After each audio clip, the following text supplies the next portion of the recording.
The thing that it's important to remember about creative play is that it's a foundation of learning. It's a foundation of critical thinking. It's a foundation of problem solving. It's the foundation of empathy and of, the experience of being something else. And it's the way that kids make life meaningful. What's happening is that children are being deprived increasingly of opportunities to exercise their imagination. Parents are being encouraged to hand babies cell phones because of the Sesame Street content or the Nickelodeon content. We now have, screens in the back of minivans and portable DVD players for toddlers. We're raising a generation of children who are never going to have the experience of having to amuse themselves or having to calm themselves down.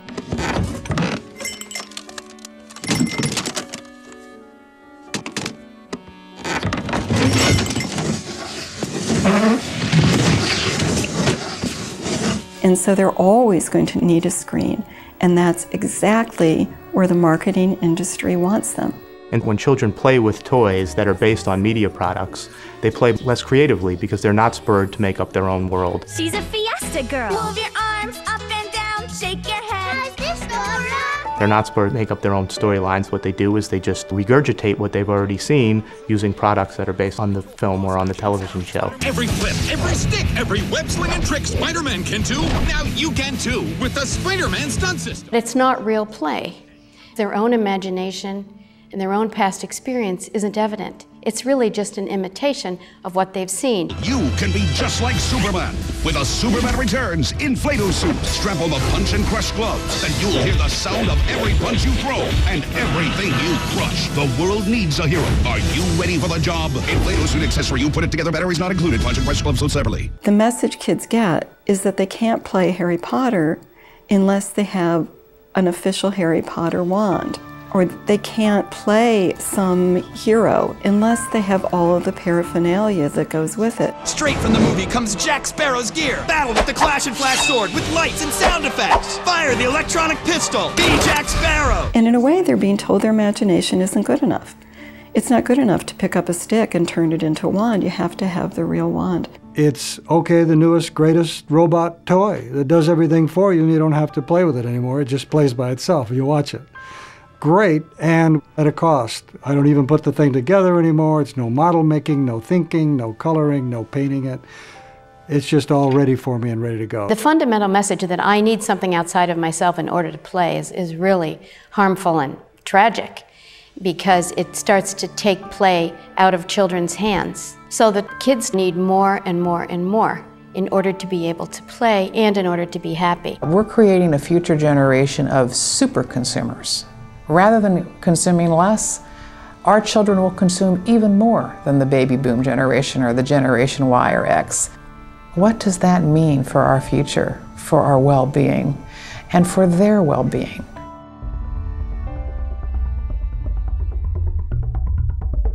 40 times as many young people are now being diagnosed with bipolar disorder than 13 years ago. Attention deficit hyperactivity disorder.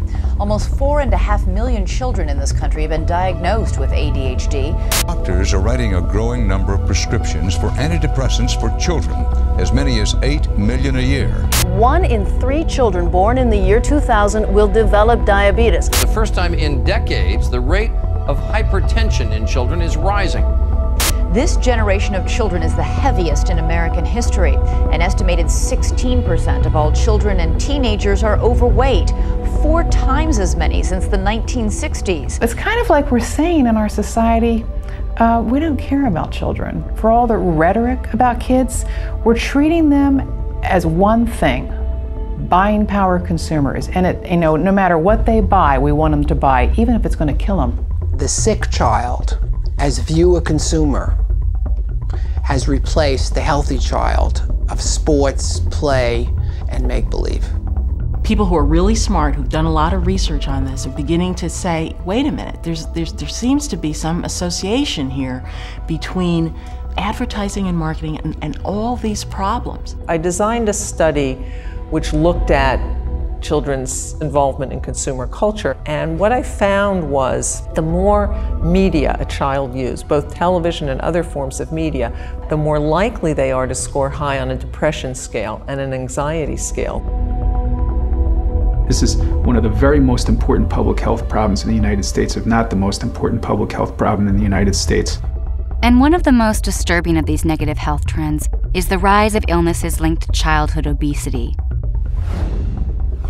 The dark side of a kid's consumer culture that promotes junk food and sedentary media use over physical exercise. Life expectancy of kids today will be shorter than that of their parents, the first such decline in modern times. Over the last 2 decades, obesity rates have doubled in children and tripled in teenagers. One of the concerns that people have with our current pandemic of obesity is that we are teaching kids to eat the wrong kind of things earlier and earlier. The consequences of America's weight problem now extending to child safety seats. A new report says many very young children are too heavy for standard car safety seats. Manufacturers starting to make heftier models to address the problem. And we are seeing problems that we used to never see until adulthood now in children as young as 6 or 7, such as type 2 diabetes. Diabetes is a terrible disease with lifelong implications. You die young, you die miserable. This is not diabetes that is based on genetics. This is diabetes based on weight. Diabetes, being a chronic illness, affects people's eyes, it affects their circulation, it affects their heart. There is going to be a health care crisis, a concrete health care crisis. Despite these concerns, regulators have not only been reluctant to address the problem, but even to acknowledge that there is one. There are no simple solutions to this problem. Look, even our dogs and cats are fat, and it's not because they're watching too much advertising. So you're saying advertising has had no impact on the increased obesity problem?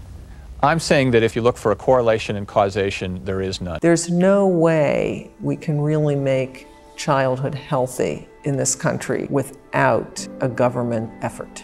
We've done it in other areas. We do it in the area of child safety. We have laws about putting helmets on kids, seatbelt laws, tobacco marketing to kids, but somehow we think it's okay to make children fair game for marketers who just want to profit from them, irrespective of the impacts on their health and well-being. Not once have I ever heard a corporation say, let's put on the chalkboard the pluses, the maybes, the questionable impact, and here's some negatives that could come out of our product or program. I've never seen it. If I'm a producer and distributor, I don't think it's fair for me to say, well, I don't care what the social consequences of what I do are. I'm just making a buck. I mean, we wouldn't tolerate that in a lot of other areas. The marketing industry spin is that it's all up to parents and that parents should be the sole gatekeepers. What about their parents, though? The parents are responsible for the conduct of the child. Anything a child does. Isn't it a parent's responsibility? Isn't it the parents' responsibility to monitor what their kids are reading and watching? Isn't the choice of what to buy and feed kids up to parents, ultimately? Parents can't cope with this alone. They need help. We have a $15 billion industry that is working day and night to undermine parental authority. Responsible adults would say that, of course, parents are responsible. But if children are not with their parents 24 hours a day, if they're in school and the school is full of advertising and marketing, if they go to daycare and the daycare center is full of advertising and marketing, if someone's inviting them over to a slumber party and there's a surreptitious selling or market research going on there, I think it's asking an awful lot of parents to take all the responsibility. It's akin to an owner of a large fleet of trucks announcing that our fleet of trucks from now on is going to be barreling down the road, especially where children are, at 150 miles an hour. Parents, watch out. It's your job to take care that your children don't get hurt. No one would argue in that case that the owner of the fleet of trucks doesn't bear any responsibility at all. In fact, the FTC and the FCC's role is to protect children when the marketplace isn't protecting them. And we have a situation now where those agencies are not fulfilling the role that they actually were given when airwaves, for example, were turned over to private corporations. So things are very out of balance. We're the only industrialized country in the world that really doesn't have a policy about this. I have consulted and spoke to people in Ireland, in the Scandinavian countries. They don't permit this type of advertising. But usually, when there is any type of debate about this, the industry brings out the First Amendment rights, okay, the Constitution. I say they're entitled to the Constitution, but they're also entitled to the shame.